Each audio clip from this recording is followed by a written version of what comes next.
두 번째 뉴스는 추미애 장관이 지금 하고 있는 일들에 대한 설명을 드리려고 합니다.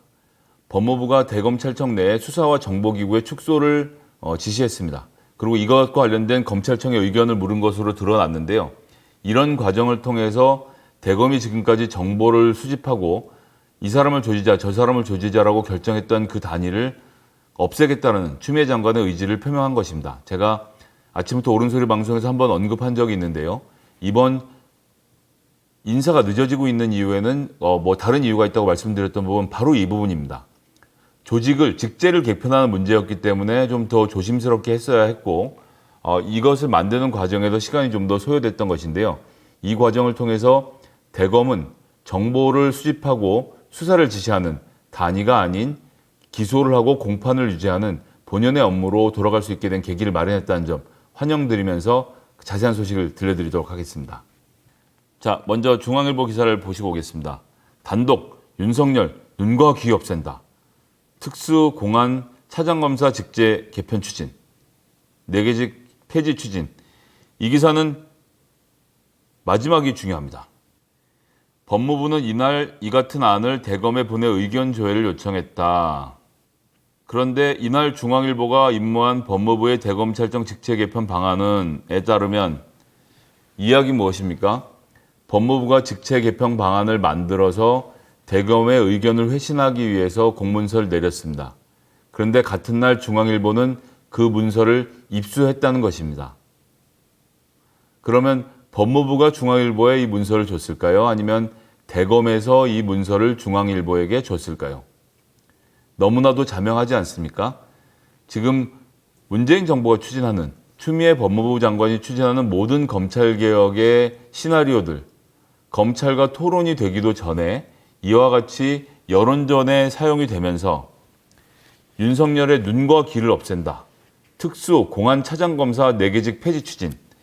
이런 식으로 기사를 내서 이것이 의도하는 바는 뭘까요? 대검의 검찰의 개혁을 하는 것이 아니라 미워 죽겠는 윤석열이라는 개인을 탄압하는 그림이다라는 말을 하고 싶은 것이죠. 대검도 그래서 법무부로부터 받은 공문을 법무부와 상의하지 않고 상의를 했겠습니까? 언론에게 흘린 것이 아닌가라는 강한 의심을 해볼 수밖에 없습니다. 그러면 실제로 추미애 법무부 장관이 윤석열 검찰총장을 탄압하기 위해서 이런 안을 준비했는지 내용을 살펴보는 것이 필요하겠죠? 법무부가 검찰총장의 눈과 귀 역할을 하는 대검찰청 특수공안 담당 차장검사급 지휘 4개를 없애는 직제 개편안을 11일 대검에 통보한 것으로 확인됐다. 대검이 저한테 일렀어요 라고 이야기하는 것과 마찬가지 아닙니까?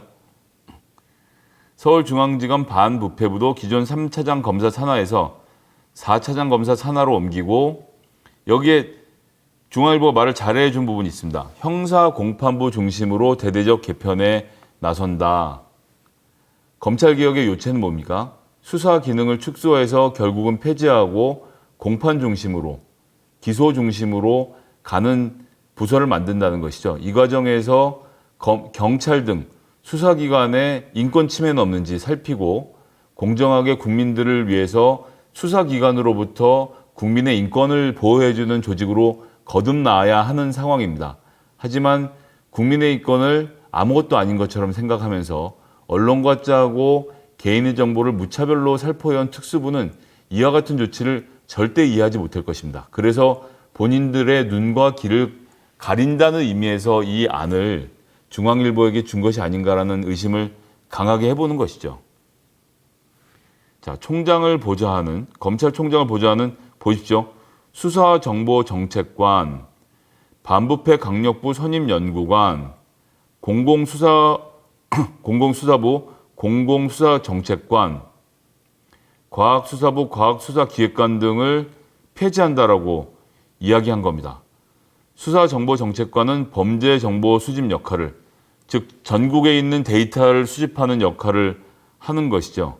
반부패 강력부 선임연구관은 공공수사부 공공수사정책관은 전국 검찰청 인지 공안 수사를 조율하는 역할을 담당한다. 검찰총장을 보좌하는 이 직제는 톱3로 불린다. 그러니까 지금까지 검찰이 무엇을 했던 조직인지가 잘 드러나죠. 그리고 지금까지 검찰의 역할이 그랬기 때문에 그것 자체에 대해서 불만은 없습니다. 범죄 정보 수집을 하고 그리고 검찰청이 인지한 사건과 공안 수사를 전부 다 끌어모아서 대검찰청에서 검찰총장이 놓고 정보를 놓고 비교한 다음에 이건 하자, 이건 하지 말자, 이거는 누구를 칠 수 있겠네, 좋은 안인데 이렇게 되는 것이죠. 공안 수사를 조율한다는 건 무슨 뜻이죠? 간첩 사건도 공안이지만 가장 중요한 공안부의 수사는 바로 선거법 위반, 정치자금법 위반 수사입니다. 선거법을 공안부가 다루기 때문에 어떤 정치인을 어떻게 조질지를 정하는 것을 바로 조율한다는 표현을 한 거죠. 공안 수사를 조율한다. 그 사람은 그냥 그 정도 하고 놔두면 되겠어. 그 조율인 겁니다. 검찰청이 인지한 사건들, 검찰청으로 들어와서 고발이 들어와 있는 건들 중에서 정치인 관련, 권력 관련된 것들을 그 정보를 모으는 역할을 한 것이고 수사정보정책관은 일반적인 범죄 정보를 수집하는 역할을 한 것이죠. 그래서 국정원이 왜 무소불위의 권력 집단이었습니까? 우리나라에서 가장 많은 정보를 갖고 있기 때문이었거든요. 가지고 있는 정보를 바탕으로 대통령에게 보고도 하고 가지고 있는 정보를 바탕으로 검찰에게 수사 지휘를 사실상 해왔던 것이 예전에 국정원의 모습이었습니다. 그렇기 때문에 국정원은 무소불위의 힘을 갖고 있었던 것이고 국민들은 그들이 힘을 갖고 있는지조차 몰랐던 것이죠.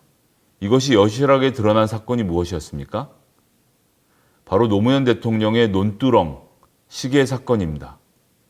국정원으로부터 이 정보가 흘러나왔다는 것이 지금 정설로 되어 있는 것 아닙니까?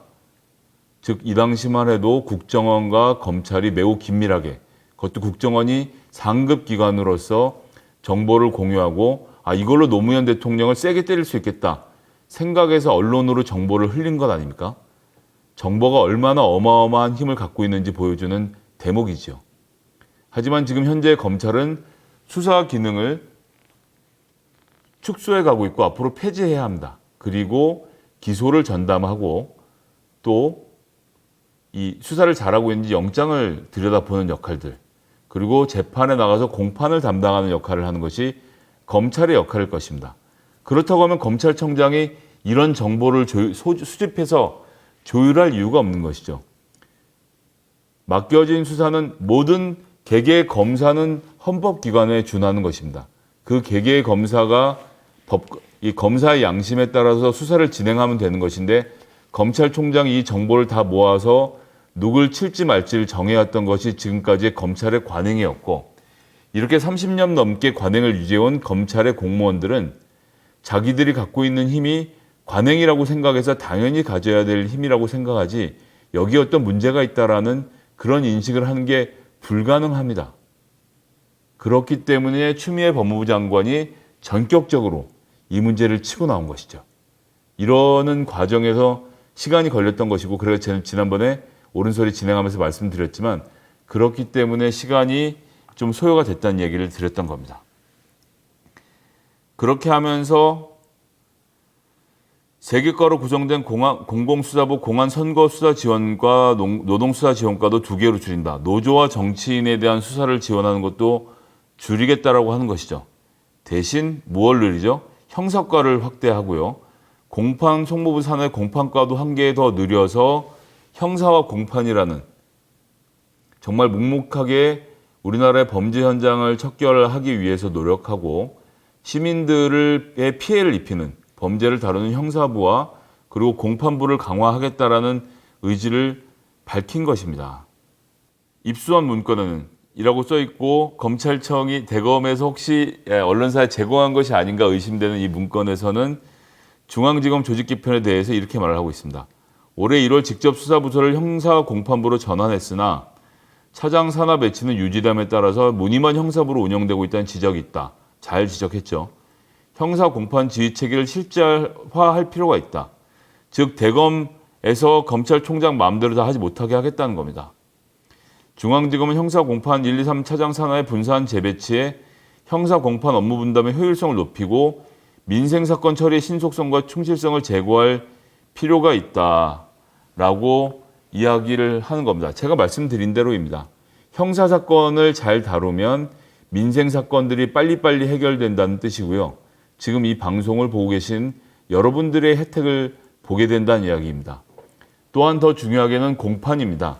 사실은 검사와 경찰이 아무리 수사를 잘해서 기소를 해도 공판에서 지면 범죄자를 처벌할 수 없는 것이 현실이었거든요. 그렇기 때문에 공판부를 강화할 필요가 있는데 지금까지 검찰청은 본인들 내에서 서열을 만들고 특히 특수부를 중심으로 때로는 공안부 이렇게 특수와 공안이 서로 다투면서 엘리트 검사들을 서로 자기 밑에 줄을 세우고 검찰 조직 내에 사조직을 운영해 왔던 것이고 윤석열 검찰총장의 소위 윤석열 사단이라고 불리는 것은 바로 그 특수부 검사들의 사적 라인이었던 것이죠. 그러니까 내에서 두각을 나타내는 사람들은 특수부에 가서 이 사적 라인 안에 들어가고 싶은 욕구가 생기는 것 아니었겠습니까? 그러다 보니 공판부 검사는 등한시 됐던 것이고요. 하지만 이제 형사와 공판이 강조가 되면 어떻습니까? 제가 계속 말씀드리죠. 검사의 유일한 목적은 승진해서 높은 데까지 올라가서 좋은 직장에서 은퇴해서 그 길로 변호사 개업해서 떼돈을 버는 게 대부분 검사들의 꿈이기 때문에 형사부와 공판부가 강화된다는 것은 형사부와 공판부가 넓어지고 그 안에서 승진할 수 있는 길이 많이 열린다는 뜻이고 지금 특수부나 공안부에 가서 윤석열과 같은 사람들에게 줄을 서 있는 것이 더 이상 의미가 없다는 판단이 들면 똑똑하고 일 잘하는 검사들이 바로 형사부와 공판부로 이동하게 되는 그런 그림을 만드는 것입니다. 그렇기 때문에 추미애 법무부 장관이 지금 추진하고 있는 것은 윤석열의 귀와 입을 막겠다라고 하는 것이 아니고요. 검사 여러분, 여러분들의 미래는 공판과 형사에 있습니다. 더 이상 검사는 수사를 하지 않게 될 것입니다라는 메시지를 정확하게 던지는 겁니다. 직제를 개편해서 범위를 더 넓히겠습니다. 차장검사 자리도 더 많이 만들어 드리겠습니다. 여러분 승진을 원하십니까? 검사로서 이름을 날리고 싶으십니까? 공판부로 가세요. 형사부로 가세요라는 이야기를 하고 있는 것입니다. 이것이 정상적인 나라를 만드는 길인 것이죠. 윤석열 검찰총장 한 사람 쳐낸다고 해서 특수부의 기계가 바뀌거나 특수부의 패거리 문화가 없어지지 않습니다. 그것은 불가능하죠. 하지만 추미애 법무부 장관과 문재인 정부가 추진하는 형사 공판부 중심의 검찰개혁, 이것을 통해서 나의 승진의 길이, 내 먹고 살 길이 여기 있다는 것을 깨달은 검사들이 대거 이동하기 시작하고 똑똑한 검사들이 공판부와 형사부로 가게 되면 당연히 여기에 힘이 실리게 되고요.